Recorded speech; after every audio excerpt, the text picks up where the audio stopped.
Hi College and Career Success. This is your assignment video for Chapter 10 assignments found in week 6. So I've already uploaded the Chapter 9 assignment video, so if you want to check that out, so you make sure that you're getting everything done you need to for Chapter 9, this video will just focus on these Chapter 10 assignments. So let's go ahead and hop in.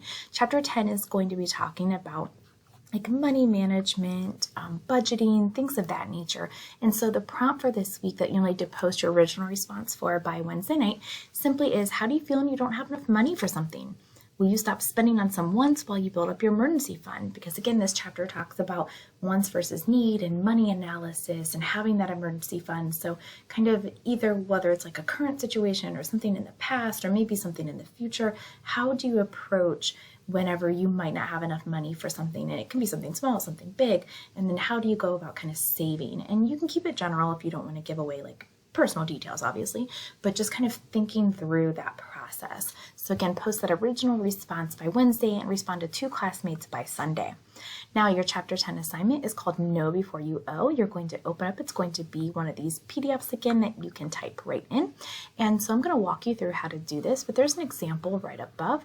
And so what you're going to do is you're going to look up your tuition and fees, and it's going to be pretty much similar across the board in a couple different ways, and then down here in these last couple rows is where it's going to differ. So we're going to fill this out. I'm going to show you where to get this information. So we're going to go ahead and go over here to the Stark State homepage.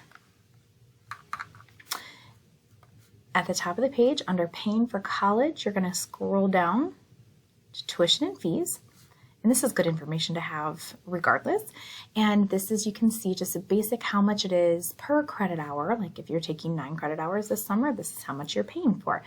Now, under here are different fees. So some of you might have additional fees depending on your program that you're in. You can see there's lots of different fees based on that, but we're not going to worry about the fees for right now. We're just going to focus on this table. And so let's say, just to keep it kind of somewhat simple, I'm going to use 10 credit hours just because there's no change. Now I want you to use the one that maybe you really are, maybe you're taking 6 credit hours, or maybe you can use your fall schedule. You're taking 12 credit hours, whatever works for you. So I'm just going to use $1,996 for mine. And I'm going to keep that the same in both. Now, room and board, obviously we do not have dorms here. So if you do have like some type of things that you have to pay for, maybe you do have to pay for your weekly gas and whatever it might be. If you wanted to throw in, like $500 or whatever the case is per semester for additional information. Okay, so that's up to you. So let's just say for argument's sake, I'm going to put in $500. That every semester I'm paying for gas, maybe miscellaneous kind of supplies. So that brings me right here. And I don't know why that doesn't show up. It's so small. But $2,496 even. Now, this is where it's going to differ just a little bit. In this one right here, you are going to give this student, student 1, and then this is student 2, enough to cover everything and then some. So I'm going to say I'm going to give this student like $4,000. Now this student is not going to have enough to cover, so I'm going to say they're going to have $2,000. Okay, so what I'll do here is I'm going to take $4,000 minus my amount that I have. I'm going to have $1,504, and it's actually going to be a negative number because I'm taking this number right here in this box, subtracting this number right here, and I get this number right here. Now over here, I'm going to have a more positive number. Oops. There we go. Negative means they're going to get a refund. Positive means they owe that much money. Okay, so that's this next step. So I filled out my table. I'm going to go ahead and have you submit this table, but then in the comment area, you're going to answer these 2 questions. So it says, what should student with excess aid, which is this one right here, do with their refund. List 2 ways to use the money wisely. So should they like maybe pay their loans back already? Should they put it into savings? Should they buy a new laptop for school? You know, what are some smart ways or things to do with that?